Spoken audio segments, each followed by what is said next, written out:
Well, sorry about that. I got a phone call in the middle of it. But anyway, I did not understand, especially women, running around with very little on, clothing-wise, at the beach. Now, from having a wife and being married to her for a number of years, I do understand occasionally she likes to go out and buy things that make her feel beautiful and sexy. From makeup to lingerie. However, there's a lot that is just for my eyes only. And I don't particularly get why swimwear that leaves very little to the imagination is so popular when the same people that will say that men don't treat women fairly or as equals, or we sexualize them and are very inappropriate in the way that we view women. And, like, okay, I'm not taking up for a lot of men in the way that they view and treat women. You know, I work with a bunch of guys, and it drives me crazy when a woman walks in and all they talk about is the sexual things they'd like to do to her, and they might know her name and how she looks, and that's about it. I don't appreciate hearing about that personally, and I think that it's very demeaning to women in general. So I'm kind of right there with you, but on the flip side, I don't understand why you talk out of both sides of your mouth as far as I hate the way that men view women, you know, as just sex objects, and then they go out in public kind of dressed as, I'm not going to say dressed as sex objects, but dressed where there's not much left to the imagination. I don't get it. You know, and I'm not slut-shaming or victim-blaming on, you know, women that get sexually harassed, but, sorry, I got a new phone and the camera sits different. I'll adjust it later. But,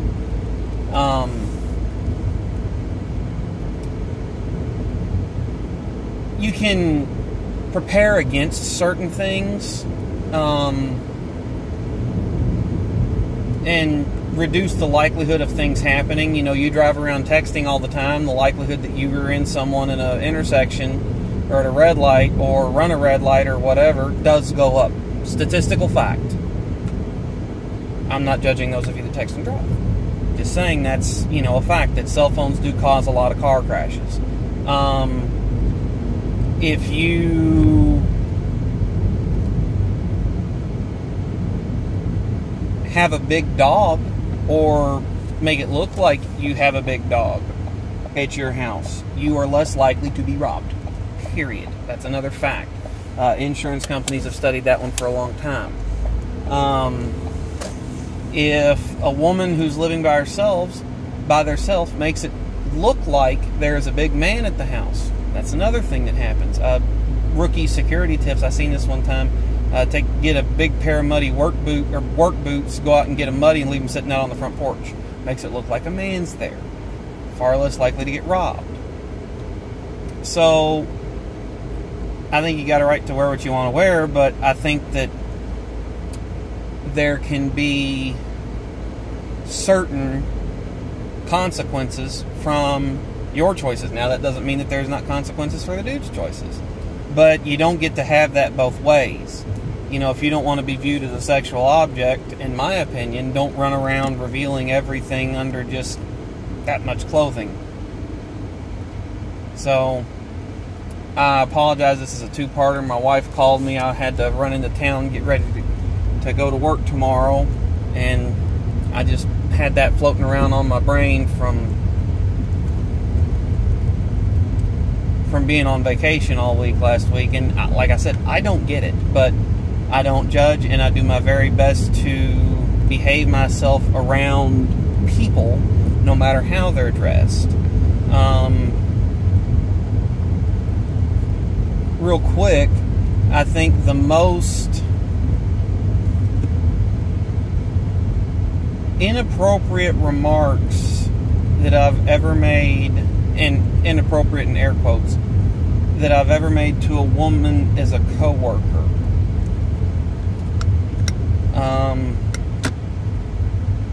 There have been a couple times where I've been working with women in various jobs where, like, there was one time I told a woman that a couple times I've told a woman that she had a tear on her pants. I've let them know that. And then there was another time where a female coworker that I'd worked with this woman at this point in time for, I think, 2 years. And we worked right across each other 10 hours a night, 4 or 5 nights a week. So we'll just say, very familiar with each other. We could cut up. We could say a lot of things that you wouldn't typically say to coworkers of the opposite sex. And no one got offended, but there was a feeling out of that coworker relationship. And I think the most inappropriate thing I ever said to her, where I was paying attention, at the time she was 4 to 6 months pregnant. I don't remember exactly when this was, but she worked till she was about 7 months pregnant, and then she had to take layoff for a while due to minor complications in the pregnancy. Nothing major. She just couldn't be on her feet as long as the shift required. But middle of summer, factory job, 90 degrees in there all night long. And I made a comment to her. I'm like, look, I ain't trying to say nothing. I don't want to start nothing. I'm just trying to help you out here because we do have a dress code.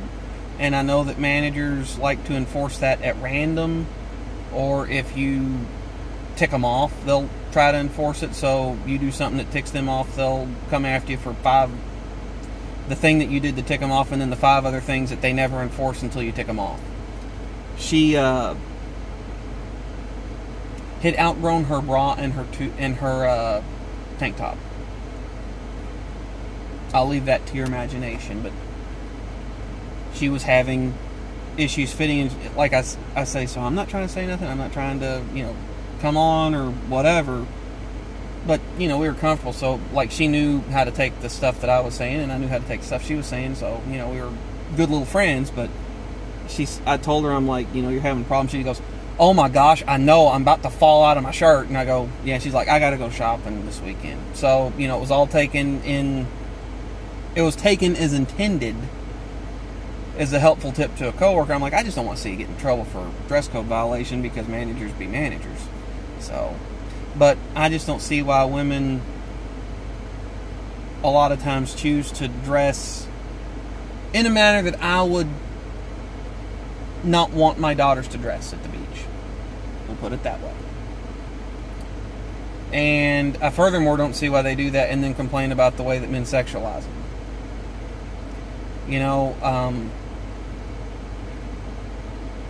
This might sound weird,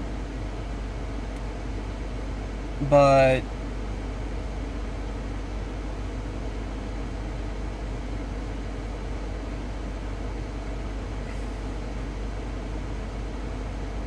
I'm trying to figure out how to put that into words. Save that for next time, folks. I'm sitting in the driveway anyway. I got stuff I got to get done. Y'all, thanks for tuning in. Take care. Catch you next time. This has been Cruising Smooth.